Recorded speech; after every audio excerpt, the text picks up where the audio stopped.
Pipe Network presents. On this episode of Season 4, Let's Talk.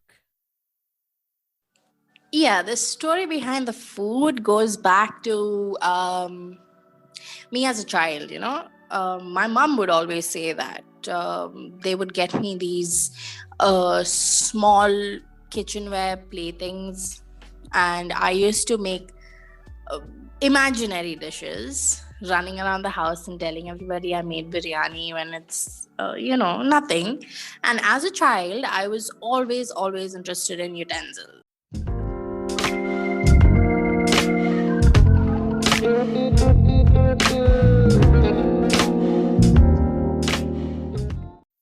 Hey folks, welcome back to the Rajiv Show, and I'm your host Rajiv Doreswamy. And this show aims to help reach out to those who are currently struggling in life and to remind you that life is indeed beautiful when you're inspired to make it your own. Before we get into this episode, don't forget to like, share, and subscribe to whichever platform you are using. And if you want to connect with me, you can find me on Facebook, Twitter, Instagram, and on TikTok at The Rajiv Show.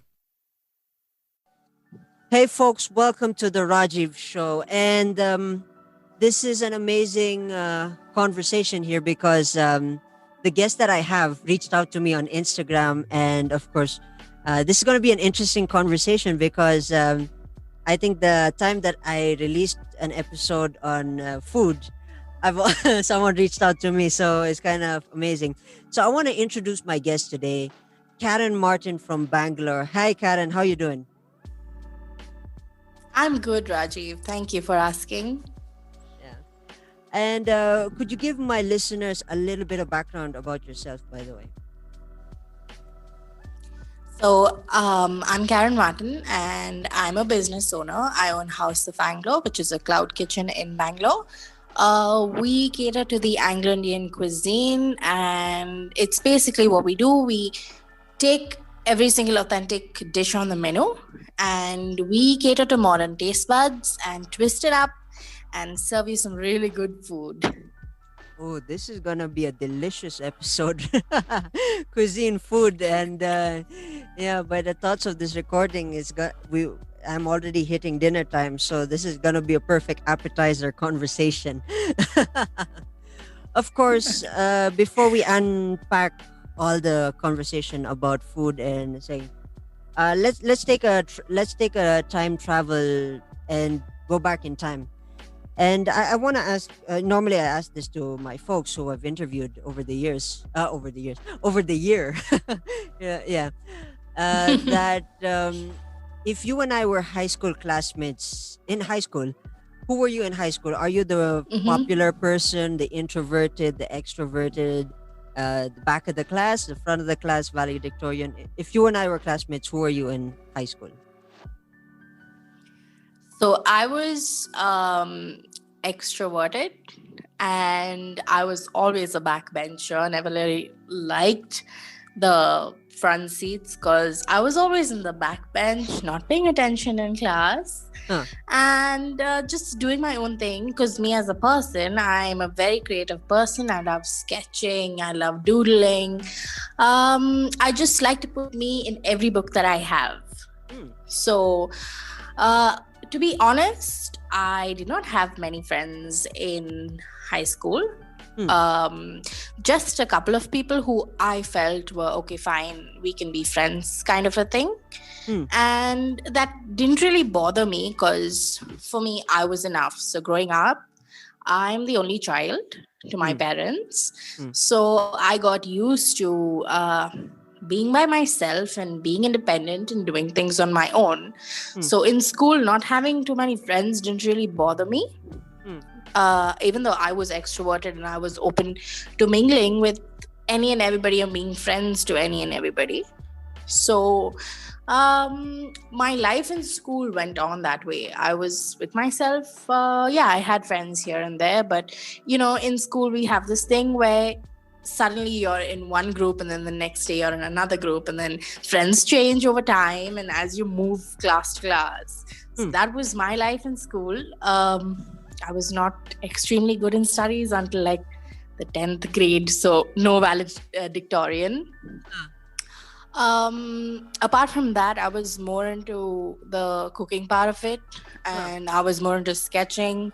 Not much of sports. Reading, yes, and art in general.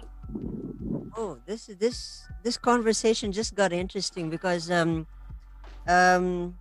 our being food, the food side of it, of course, never much of a thing unless it's I never really cook much unless it's spaghetti, it was that noodles or any of that stuff, the easier ones. But the sketching part, that's where I resonate well. But interesting, that's interesting. I'm a big fan of comics, Marvel, DC, you name it. But yeah. Okay.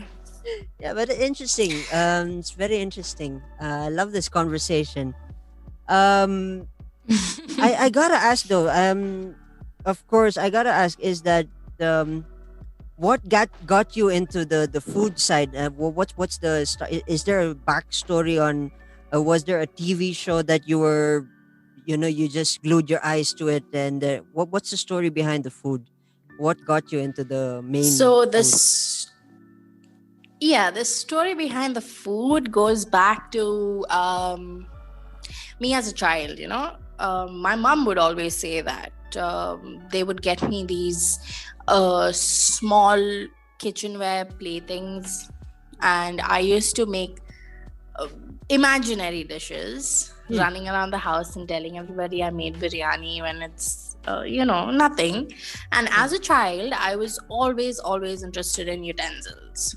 Okay, be it a cup, be it a saucer, be it spoons, and I would always climb on the table and find out what's on the table and who's mixing what and what's going into what. So, as children, parents don't really take those things seriously because they think my child is, playing around as usual. Yeah. But then it all started for me in, I think, the 6th grade when I got glued to the Travel and Living channel, the TLC channel in India. And I would watch Gordon Ramsay, Nigella Lawson, and be like, oh my God, that's me. That's what I want to be. Those are the cakes I want to make. Those are the things I want to do. Yeah. So what I would do, I would just watch. And back then I started scanning their recipes and thinking, okay, fine, let's make an easier version of this and cut down this and cut down that and make something and see how it goes. But I never really had the guts to walk up to the stove and just switch it on and cook up something, because in my head I was like, I'm still a kid and I have to be careful. Yeah. So one day I was hungry, really hungry. Yeah. And I said, okay, fine, I'm just gonna make something and let's see how it turns out. And I started chopping vegetables and onion and tomato and things like that and made a sambal. And everybody at home, I'm the sharing kind, so I make and I want everybody to taste, and I'm open to feedback and I love feedback. So I gave everybody, and then I still remember that day when my grandma was like, oh my God, this is so good, what did you put in it? Wow. And I was like, it was just me. I was just playing around, And that was the first day I broke the ice. And then after that, I moved on to a little complicated dishes like pasta and salad and spaghetti and meatballs and things like that. So it was something that started at the age of 13, and I live with it till today. Wow. That's interesting. That's really fascinating. Yeah. It's really fascinating. Saying, I gotta ask though. Is there a specific when you were already studying the game? I'm sure from the age of 13 onwards, you were studying the game and how how to create, how to be creative. I gotta ask though. You mentioned sketching and doodling. Where did did that part of the creativity come into the whole, because to me, the way I see it, the cuisine, sketching, doodling, every form of life is art. And I don't know if you agree with me, I do.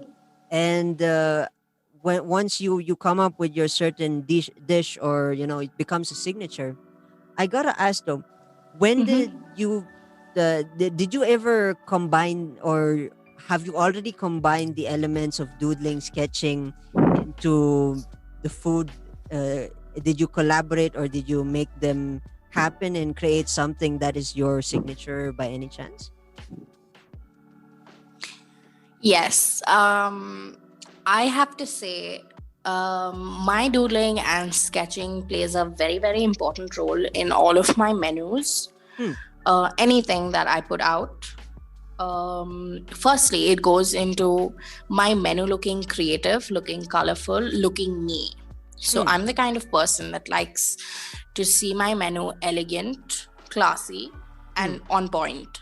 Okay, and I don't like too much of color. I don't like too little color. I don't like too much of calligraphy. I don't like a very big font. It has to be right. Hmm.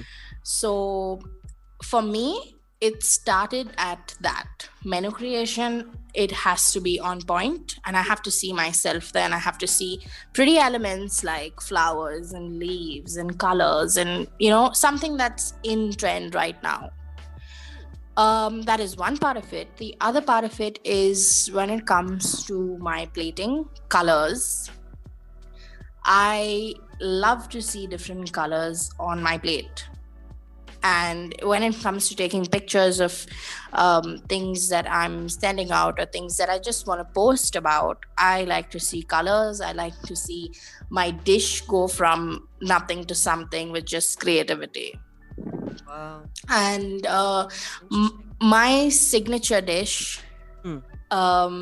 that is from my business today, is the signature pork chops. I have people rave about it, people who order it 5 times a month and don't get bored. Hmm. So that started with, in my mind, I was like, okay, I want to make some really nice pork chops, but my pork chops have to look red, crispy, crunchy, well cooked. But I need to have my garnishing with crispy ginger and garlic to make the dish look out of this world, not greasy. Wow. And my plating, I still Yeah. remember that day. It was, I think, somewhere in October 2020. Hmm. I took a long ceramic plate Hmm. and I plated, I think, 8 pieces of chops Hmm. with crispy garnishing. And I clicked a picture, Hmm. and when I clicked it, I was like, oh my gosh, everything I wanted in one shot.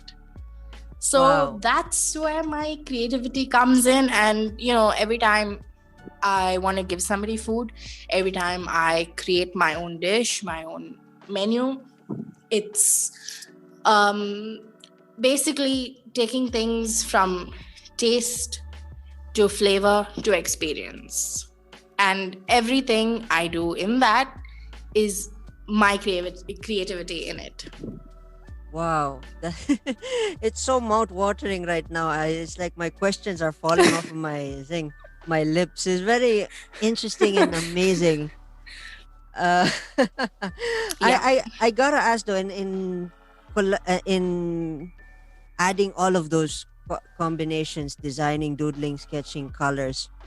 It's Yep. really interesting to imagine and how to come up with such elegant taste. And of course, one thing is, I gotta ask, as an artist, from an artist to an artist, I gotta ask, are you also the person that adds perfectionism in your craft, or you're still working towards it? Yes. Because for me personally, and in everything that I've done, and I don't know if I've shared this before, but um when I do things, when I do certain quotations, social media posts, or even my arts in general, there's this sense of obsessiveness for those tiny details. Do you have that thing before, and did you get used to not being perfect too much, or you're still living with that thing, that need for perfection?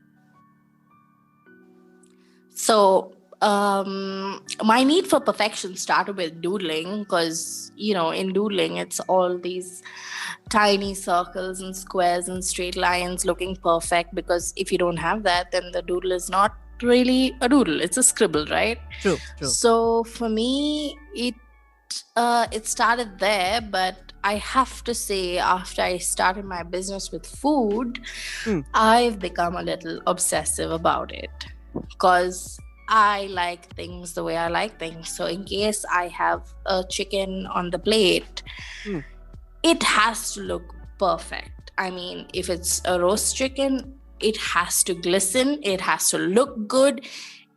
For me, when I look at it, I have to say, oh my God, that's perfect. Because if I don't say that's perfect, I'm going to replate it and make it look perfect till I say, okay, fine, it looks nice, it's good to go. So I live with that obsession where everything has to be the way it has to be. Interesting. Wow, that means you and I come from same stock in terms of the artistry of of life and creation. It's very interesting. I gotta ask though, Yeah. the origins. This one question that I wanna ask.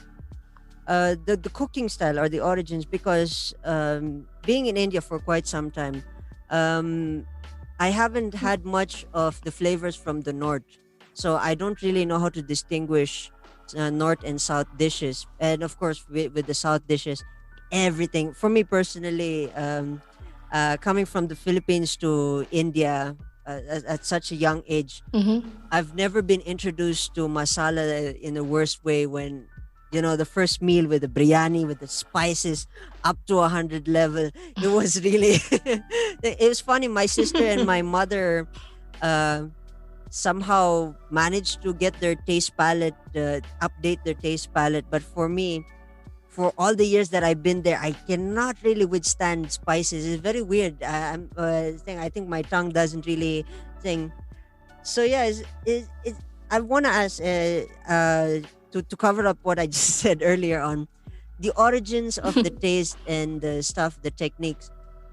Is it coming from a particular piece in India, or is it a Bangalore or original Bangalore taste, or is it from somewhere else? So it all started with the British Raj when they came to India, Hmm. and they were here for quite a bit. So what happened was the Anglo-Indian cuisine began with them. So they have their own style of cooking, and the Indians added their masalas. So that's why we have the Anglo-Indian cuisine, the Anglo being British or English, Indian being Indian cuisine. So for them, it was all about roasts and steak and potatoes and boiled vegetables. And what the Indians did was they went in with the same roast and steak and potatoes and added their fusion of masalas, like your turmeric and your ginger and your garlic and your chili, but it's not a very spicy cuisine. Wow. Oh man. It's a cuisine, I would say, yeah. It's a cuisine that is very underrated, but it is comfort and it has so much to offer. Just because, thing is, with the Anglo-Indians, most of them have migrated to London or wherever, to various parts of the world. So the cuisine here is almost lost, because the Anglo cuisine is stuck within an Anglo-Indian household and not really explored.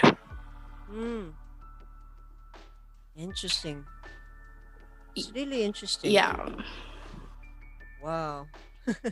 All this conversation about food really makes this is thing, like I mentioned. Wow, it's a delicious conversation. It's hard not to. I'm sure even my listeners are trying not to get hungry while having this, while listening to this conversation. It's really phenomenal, and it's interesting having a perspective. Um, there's a lot. I got a lot of questions more to ask, but before I ask those questions, of course, folks, for those who are tuning in, we'll have a we'll have a break, and then we'll be right back after these few short messages.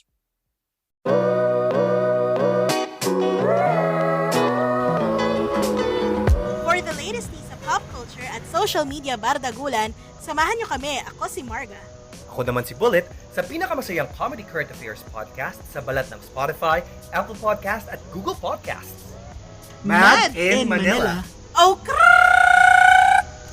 O, dalawang chismosa na lang, lalarga na! Ay, manong kami! Hey, folks, welcome back to the Rajiv Show, and my guest, Karen Martin. We had a nice opening conversation about food. It's funny, I'm so hungry just by the conversation itself, and yeah, it's mind-blowing, but I love the conversation. It's a nice, delicious conversation. One thing I forgot to ask, of course, is that I think I asked this on the break, by the way.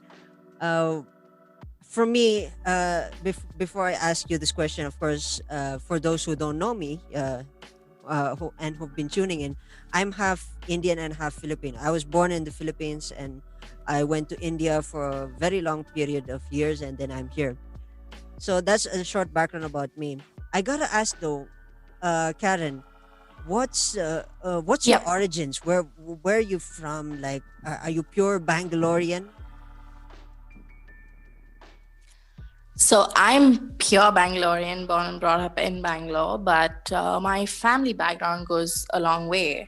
Hmm. So my mom's side were a mix of Burmese and British Hmm. and Scottish. So the Burmese side comes in from my grandmother, and she's not originally Burmese, but her grandmother is half Burmese and half Indian.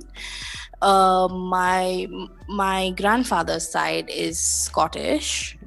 Wow. His grandfather was Scottish, and again, my grandmother's side, we have a lot of British roots. So that's where the Anglo-Indian touch comes in.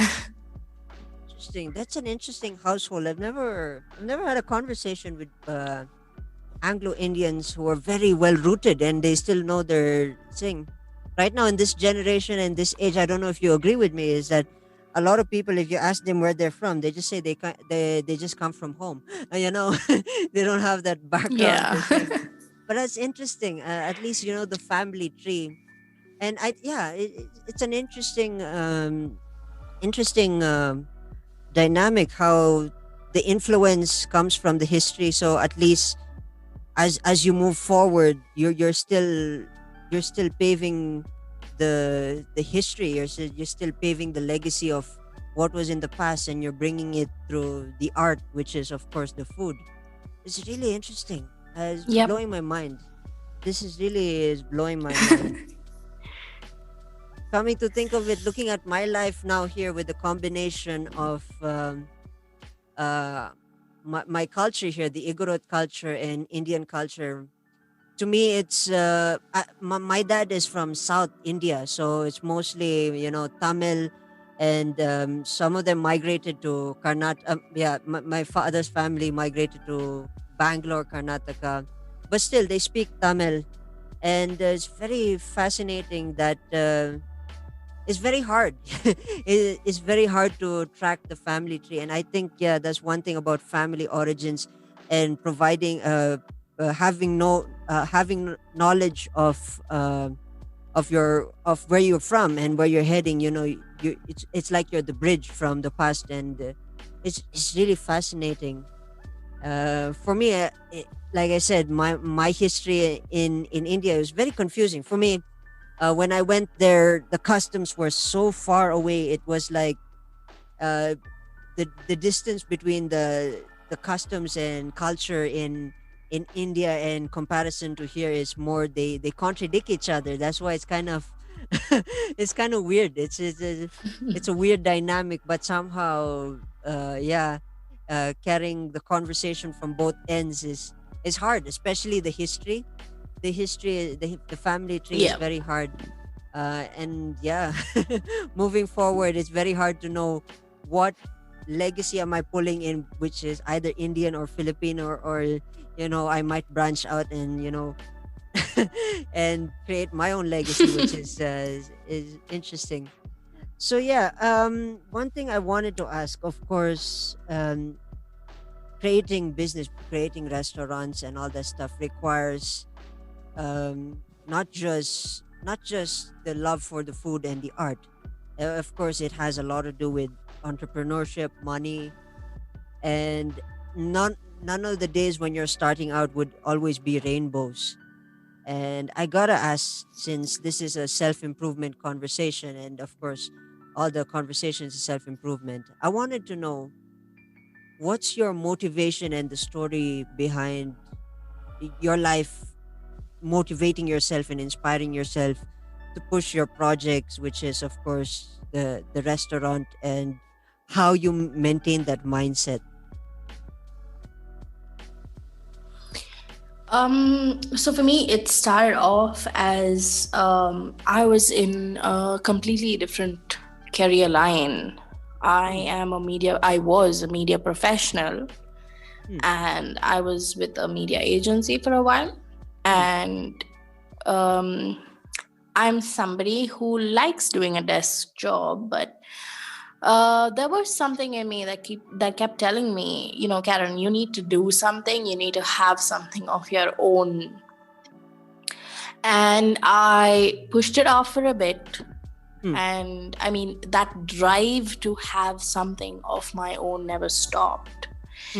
I would wake up in the morning and, do my usual thing, but come back and brainstorm like, okay, what do I need to do? How do I get there? My goal is to be an entrepreneur, to have a business of my own, to, do what I need to do. But how do I get there? And, in that process of being in the corporate world or in the media world, we tend to lose ourselves because we're just sitting behind a laptop doing nothing. We're working and then that's that. Okay. For me, I'm somebody who likes to do my job, but at the same time give my personal life a little, time. So when I noticed that that was not working for me, it became very toxic. So I told myself, see, you need to do what you need to do regardless of what's going to happen next. It might be a risk. It might be a risk you're taking. You might succeed, you might not succeed. But unless you take that risk, you're not going to know. And if you want to change your life, you have to take that risk. So my mom has been a very, very, very big inspiration, because I would sit and tell her, you know what, Ma, I need to do this. I need to be this. And she would say, see, I can't tell you what you need to do, but all I can say is if you want to be that, unless you're going to push yourself, you're not going to go there. That's when I decided, and I said, I'm going to change my career and I'm going to work towards being an entrepreneur. And I knew being an entrepreneur is not easy. So out of mere thought of what I had, I scanned the market. And I knew, okay, this is the missing piece and this is what I'm going to fill. So it was a decision that took me around 2.5 months to make. So I drew out the sketch of what I wanted to do and how I wanted to execute the plan. And I went ahead with it. But midway, there were many things that came in that made me think, is it the right path I'm taking? Should I drop it? Should I do this? Should I do that? But then I told myself, see, Karen, you've pushed yourself so much, okay, with help from nobody. I have been independent and I have started this on my own without an investor, without money from anybody but from myself. So something in me told me, I need to keep going forward. And that drive to be who I am today was all that I had. Hmm. It was constant dedication, waking up in the morning, curating things, learning new stuff, telling myself this is what I'm going to be. And I will be it come what may. And mind you, my business started in the midst of the pandemic. Hmm. And today, when I look back at it, the pandemic was not all that bad at all for me. Hmm. So the three things that I told myself was, as an entrepreneur, as a businesswoman, I have to take the risk. Secondly, I am the soul of my business and nobody's going to take my place. So if I don't make decisions that I need to make decisions about, nobody's going to do it for me. And the third thing that I followed was motivating myself, telling myself that I will be who I want to be one day, regardless of what the current situation is. And I mean, religiously speaking, praying about my goals. Wow. It's powerful. So, yeah. I mean, wow. I'm in thing. You're the third or the fourth guest that actually made me tear up. It's powerful. I mean, I'm more power to you. Thank you.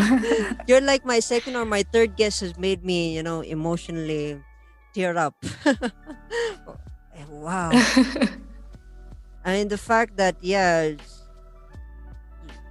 prior to the recording of this conversation, I'm sure everybody has gone through hell. And that is, of course, with the pandemic you mentioned. And still here you are pushing and, making stuff happen. And the fact that you're still there and enjoying your your work, that's powerful in itself. Some people don't have the opportunity of doing that, especially when they're limited with the tools and all that stuff. Is there, I gotta ask, out of this wonderful conversation and the fact that you made the host tear up, which usually happens a lot lately now, is that is there a particular Karen Martin quotation you mentioned when you wake up? Is there a particular quotation that you say that it's a line that you use? It's a quotation that would live on and hopefully push and motivate people now who are tuning in to sing, to get to their goals and to focus and be who they are as they go along and discover life as the value of its thing. Yeah, so something I tell myself every day is that a new day means a new risk. It means new challenges coming your way. And if you are hesitant about taking that risk, you may or may not be where you have to be. But if you take that risk, you will know where you have reached. And there will never come a time where you're telling yourself, I should have. If I did that, I would not be here. I would have been in a different place. So two things I tell myself is, no matter what happens, wake up in the morning, get up fresh, think of everything that you have to do, take the risks that you have to take, and it'll take you somewhere someday. Amazing. I'm blown away. This conversation is amazing and it's just phenomenal. And the fact that you mentioned you're here and you're still doing what you do, and to me, you've earned my respect, not just as the host, as of course, as a friend, and hopefully, when I'm in town, hopefully once this pandemic is done, I'm curious to taste, because I'm sure I've missed out a lot in India, and I think the first restaurant that I'm gonna go in once the pandemic is done is your place, because this is really fascinating. This is amazing, and it's a fascinating. It's a fascinating forum that you've opened up. Especially the fact that you made me, you made me drool over the first because it's food, food, especially in the recording time. It's dinner time, so yeah, what an appetizer. I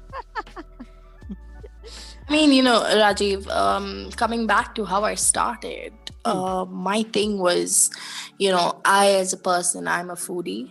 I love food, and I am a picky eater. I like certain things and I don't like certain things. So if I don't like what I'm eating, I might taste it, but I won't eat it if it's not to my taste buds, So I would go out on the weekend, and I'm a very outgoing person. I go out a lot, and sometimes I'm out maybe just chilling on the weekend, and I would find myself missing home food. Like I would just want to pop into a restaurant and maybe just have a nice masala steak that is not spicy, that is filled with flavor, that is a well-rounded structured dish. I would crave that. And two things that are very popular in the Anglo-Indian cuisine is a vindaloo and a chicken or a railway mutton curry. So I was hunting high and low in Bangalore and, going to fancy places, checking the menu out. But all I could find was the usual steak and then the usual chicken curry. And I would never find anything Anglo in it, And knowing that Bangalore has not too many Anglo-Indians, but they do have the Anglo-Indian community. Yeah. I was like, I need to fill that gap, because if I'm craving it, maybe another Anglo outside is craving it. Yeah. And this is a gap in the food scene in Bangalore, and I'm going to cover that up with my House of Anglo, and I'm going to make my mark. So, I mean, to my surprise, I launched and I was flooded with people who were asking me, what is the Anglo-Indian cuisine? I mean, what are your specialities? I mean, what is this and what is that? And I would be like, wow, exactly what I wanted, I got. And, it's a very big surprise, because even though I'm an Anglo-Indian cloud kitchen, my customers are not Anglos. So it's a variation of many people. They are there is a huge variation of people, and over the last 6 months, I've got to understand that taste buds of people change.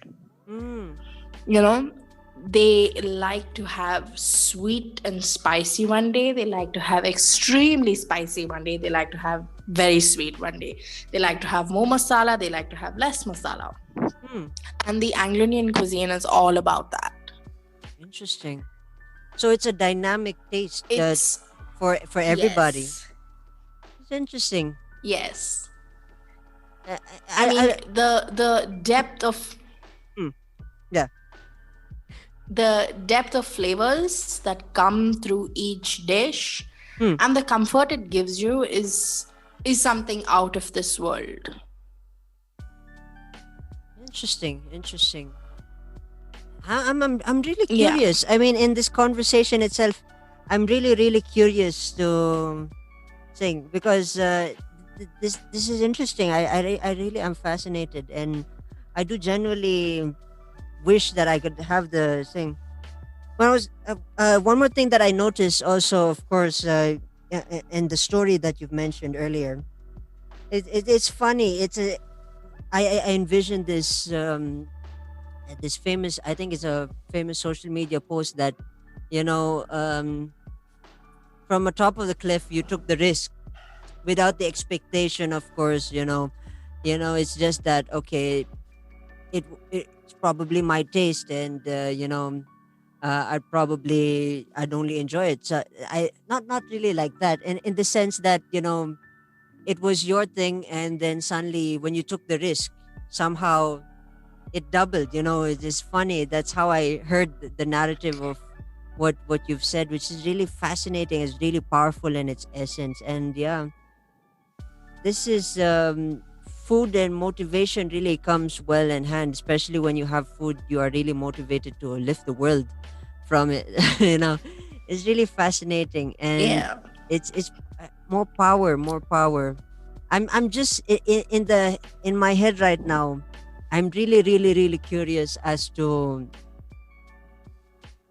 uh, what goes on in the kitchen. Is it a hostile environment where it's when you mentioned also Gordon Ramsay Nigella? I wanted to ask, by the way, what's your style when you're in the kitchen, when you're micromanaging or macro managing your folks? Is it the same thing as his style, or just chill out, and then what's going on in the kitchen? I mean, I'm never been in the kitchen to know, so I'm just curious, like what's going on in the behind the scenes also.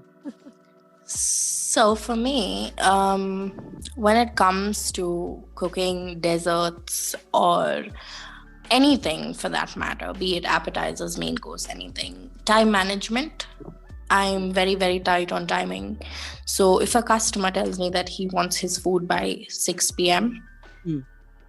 if it's 5:45, I have to be in my packaging process. If not, I'm losing it. Mm. So I am a little bit of Gordon Ramsay when it comes to meeting customer expectations, because I understand that the customer that's waiting for my food is a hungry man or woman, Mm. and that's it. So it has to reach him at 6. Mm. So before that, I am very, very strategic of, dishes that really long and dishes that can finish in, say, 15 minutes. So dishes that take really long are the dishes I start off with first, because then while that is in the oven or wherever it is, I'm working on something else that is, a little less time consuming. So I have two things going at the same time. Mm. So that way I'm very, very strategic. But when it comes to desserts, most of the desserts on my menu are again very Anglo. But some of them I keep as desserts that are not very time consuming, because my main focus is on my appetizers and main course. So dessert wise, I'm a very chill out person because I love desserts and I love sweet stuff. I have a major sweet tooth. Mm. So that way I'm just enjoying the whole process and going with the flow and all of that. But main course and appetizers, yes, I'm head on. Like if I've told you need like, okay, to make these many things, and if it's not there on time, I'm very, very annoyed. Mm. Yeah, in the hospitality thing, in the food business, timing is everything, and making sure that nothing from the order is missed out or not well done or whatever is of importance. Because again, when I give somebody my food, I'm putting my reputation on the line. And for me, reputation is everything, because I'm just in the market and I've just launched in the market. So everything has to be top notch. Interesting. I see a bit of you in me, and it's funny, but with regards to food, yeah, that's not really the field though.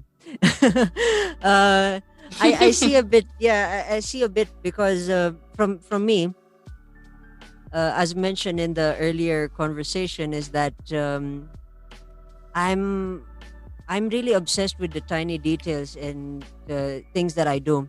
I get so paranoid that even a single social media post now, because mostly all of our work now is online. We do a lot of stuff here online. Sometimes I have the tendency of creating a textual post or something, and I pull that back because I get so paranoid. especially that sense of perfectionism is not there. And sometimes I Yeah. let it slide. The funny thing about it is, knowing that the retention span of people is also less than 8 seconds. Of course, those tiny things won't matter much. It's all about receiving, and you know. But the funny thing is, it's that eye for the detail sometimes passes me by, and some of it I let it slide. Some of it I can't, especially on days that I work and I post. It's like I have to be, I have to be there, and I have to see this thing through. And if it's good, I let it go. I let the day go. If not, then I'm missing out a word, a comma, a bracket. It's funny. Um, One thing that I've mentioned time and time again is that uh, I have weaknesses that I've learned to accept. And although I have that, um, that perfectionism, which you've mentioned, that sense of this has to go right, this has to go right. And the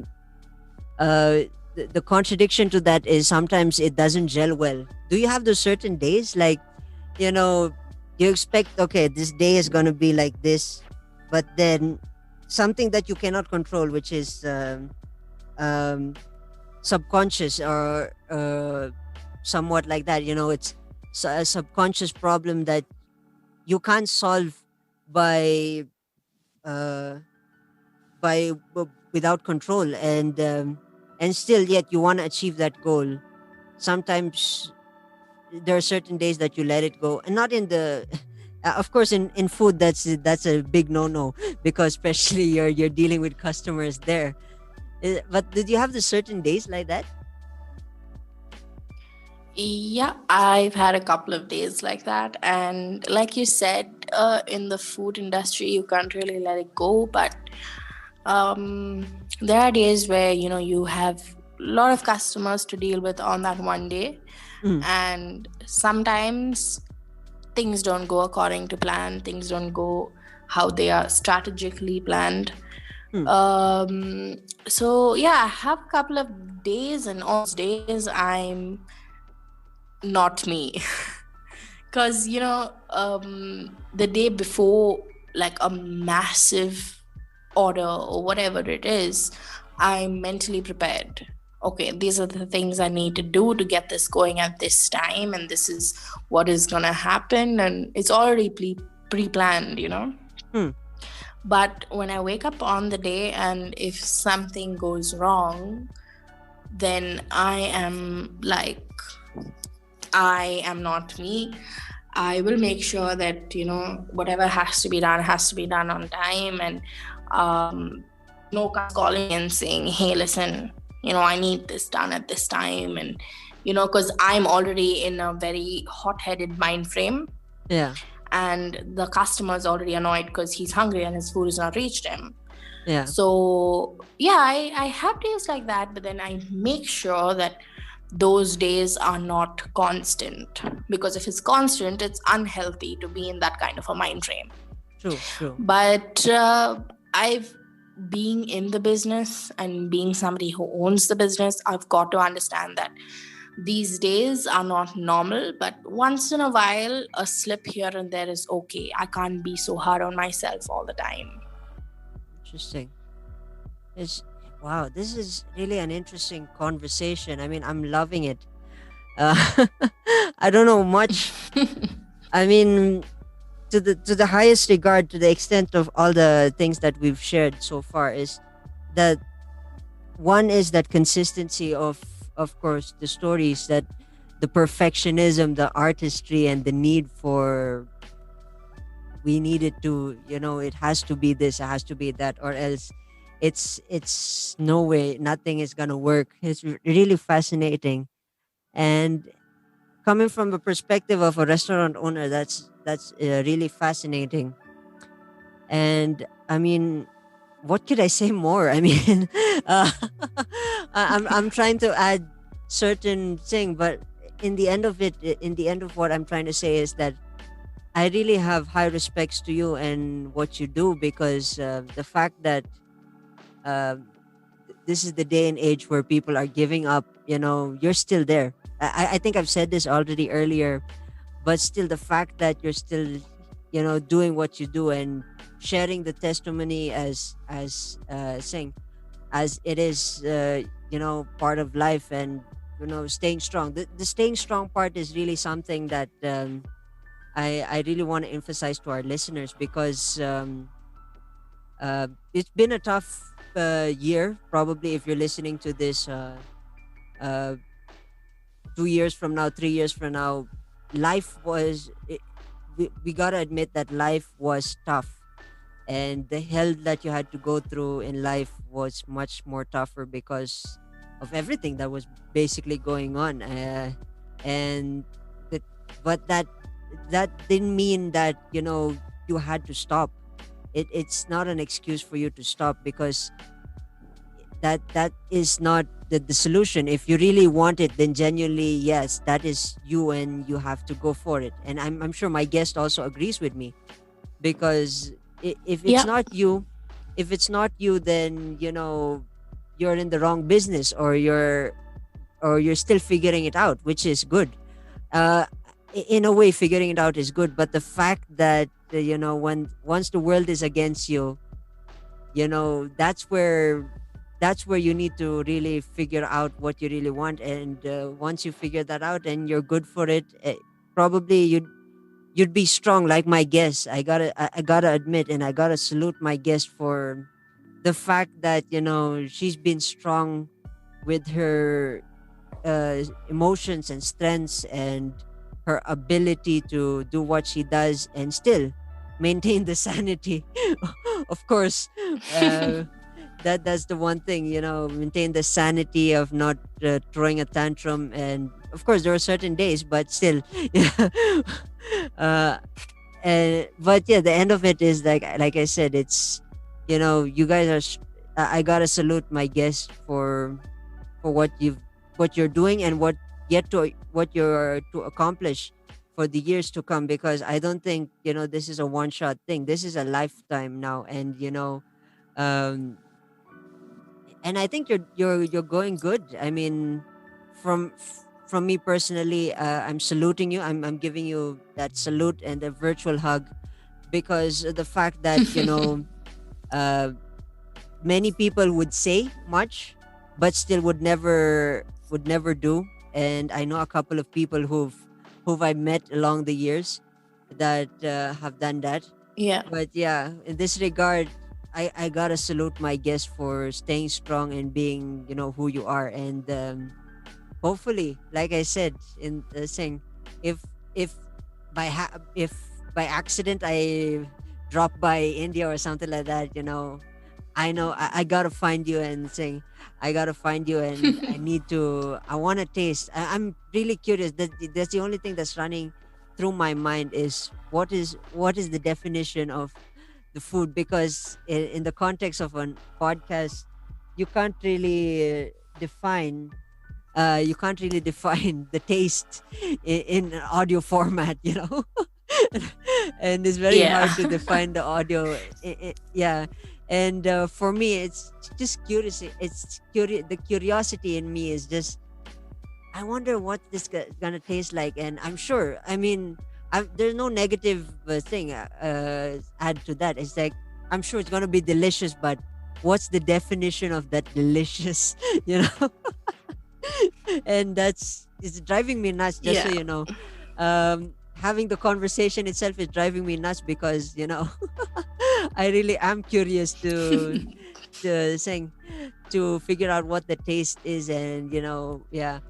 But yeah, I've spoken too much. Speaking of finding you, once I get back to India, of course my listeners would want to find you on social media. How would they connect with you on social media, by the way?